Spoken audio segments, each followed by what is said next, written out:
Please rise for the pledge. I pledge allegiance to the flag of the United States of America and to the republic for which it stands, one nation, under God, indivisible, with liberty and justice for all. Coming up, a deep dive into Mepham's brand new Athletic Hall of Fame. A story on 9/11. More on the club starting up for this year. And lastly, some information on next week's homecoming activities. I'm Mya Passanisi. And I'm Christina Pena. And these are the BMB Morning Announcements.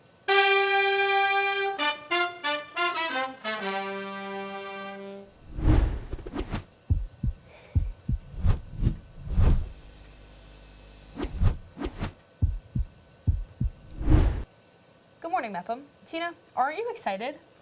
Excited for what? Homecoming. Oh yeah, that's right. Next Friday is the pep rally, so classes will be shortened throughout the day. The homecoming game is next Saturday at 3, and the dance is taking place later that night. For more information, you can check the Mepham Instagram. Don't forget, today's your last day to buy tickets, so if you haven't already, make sure to go to the library and get yours. You know, Tina, homecoming season always gets me thinking about how much hard work all of our Mepham athletes put in. I couldn't agree more. Thankfully, Mepham has just begun an Athletic Hall of Fame to recognize those who have made their mark on Mepham sports. BMB's Nikki Saraceni has more. This year, Mepham has started a new Pirate tradition, the Athletic Hall of Fame. This serves to recognize the athletes and coaches who have made a strong impact to Pirate sports history.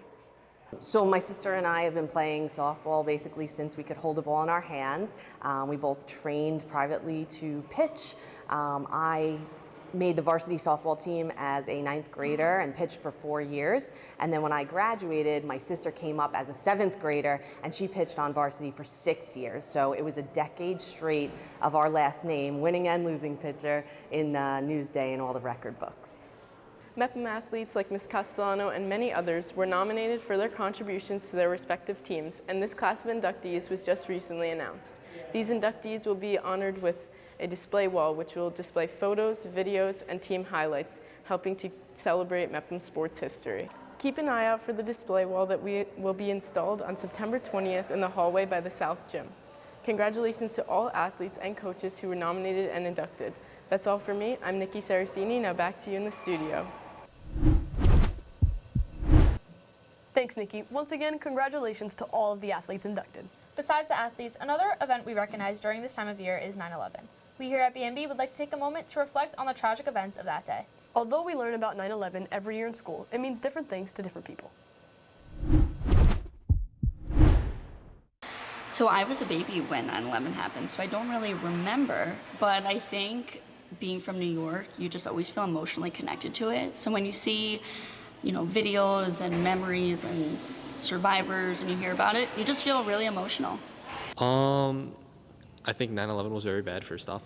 I know it happened because U.S. involvement in the Middle East, and then the Taliban and Osama bin Laden didn't like that. So they decided to make a personal attack on the United States, and then it was very tragic. 9/11 affected me in countless ways, really. Obviously, it gave me an incredible sense of national pride, like I think it did for most Americans. It really brought everyone together at that time. I was a young teacher when this happened, believe it or not. And I'd say, talking professionally, I could say one of the things that I took out of 9/11 was really, throughout my career, trying to focus on how to bring different cultures together, how to get a greater understanding and appreciation for people of different races, so that things like 9/11 would never happen again. While many people have different experiences with the attacks, the changes made in hindsight affected everybody the same. With these changes, here's Brigid Flanagan with how the United States was shaped by the tragic events of this day.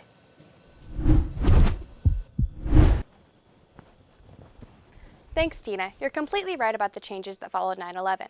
Prior to the attacks, airlines didn't have a national security group and relied on private contractors hired by the airport. After the attacks, the Transportation Security Administration, TSA, was formed to guarantee the safety of the passengers and crew on board. This now meant that there were national standards for who could travel, and people who weren't passengers could no longer walk right up to the gate or go through security without taking their shoes off. This is probably the first thing that all us students think about when talking about the changes after 9/11. But for adults who were around during the attacks, there are many more. Just think, not only were those in the World Trade Center victims of this attack, but also the bystanders, first responders, the passengers on board the planes, and many more in the surrounding area, who were all left severely impacted. They all had family, friends, and communities that they were a part of. This includes the Bellmore-Merrick area. That meant that following the attacks, another major change was rebuilding communities, while also honoring the memory of those who had died. 24 years later, Mepham continues this tradition through the annual stairway climb that takes place in November, and the hanging of posters in remembrance. So, in November, when walking through the halls with the list of names, remember that each name has a story and deserves to be remembered. Thanks, Brigid. It is important that we never forget how this day shaped our nation into what it is today. Here at Mepham, we continue to honor those who passed as a result of the attacks through our Tunnels to Towers stairway climb. This year, it will be taking place on Thursday, November 6th, so be sure to mark your calendars. There will be many more events held like this throughout the year, organized by the clubs here at Mepham. For more information on clubs, make sure to check the flyers posted on the bulletin boards of each floor. Something else to keep in mind this week are pictures. Senior retakes are the 15th and 16th in the auditorium throughout the school day. And the 17th and 18th are underclassmen photos during your gym classes. Do you know what else you can find located on the bulletin boards, Maya? I think I know where you're going with this, Tina. It's the Spirit Week posters. Since homecoming is next week, we'd like to show our Mepham pride by participating. On Monday, we'll be wearing gold for childhood cancer. Tuesday is Twin Day. Next is Wig Wednesday. Thursday is Generations Day. And Friday, we'll be wearing Mepham colors. Seniors, make sure to wear your senior jerseys that day. And, of course, you can also wear your jerseys the next day at the game as well. That reminds me, aren't there some more sports during the season we have to recap on? Of course. How could I forget? Here's Jared Broxmeyer with this week's sports report.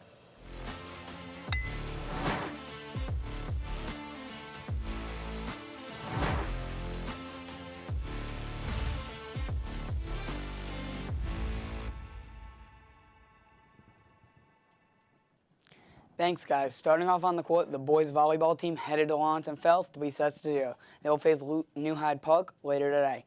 The girls started a homestand on Thursday, which they faced Great Neck North, and will play division tomorrow. Later today, the boys soccer team looks to continue their undefeated season as they head home to face Roosevelt, and the football team debuts tonight under the lights at Roosevelt. And finally, the girls tennis team is off to a hot start at 4-0 with their next match Monday versus Farmingdale. Best of luck to all the Mepham teams. Thanks, Jared, and I hope to be seeing you at homecoming. Of course, how could I miss it? You know, I wouldn't either. Maya, I really hope the weather will be good for the boys' game tonight. Me too. Thankfully, we have Ozone Ollie here with our weekend weather report. Ollie, take it away.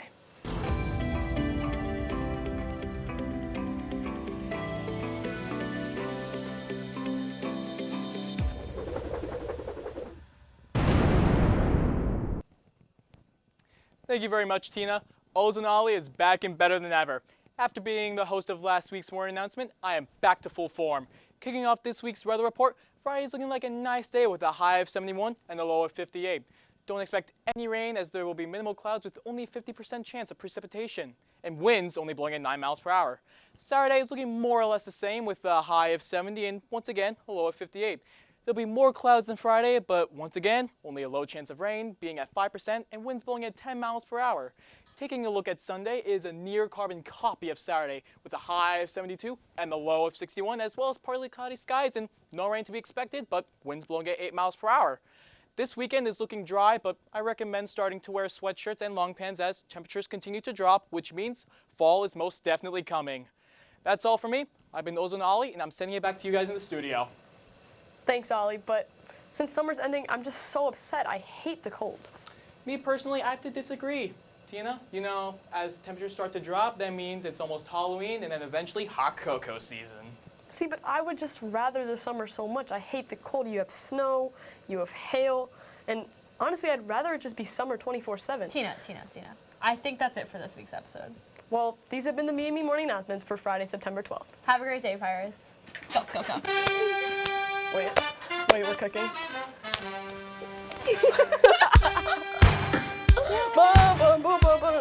Did I miss it? I was off, I think. You definitely missed it right now. Oh. I'll try like that. Thank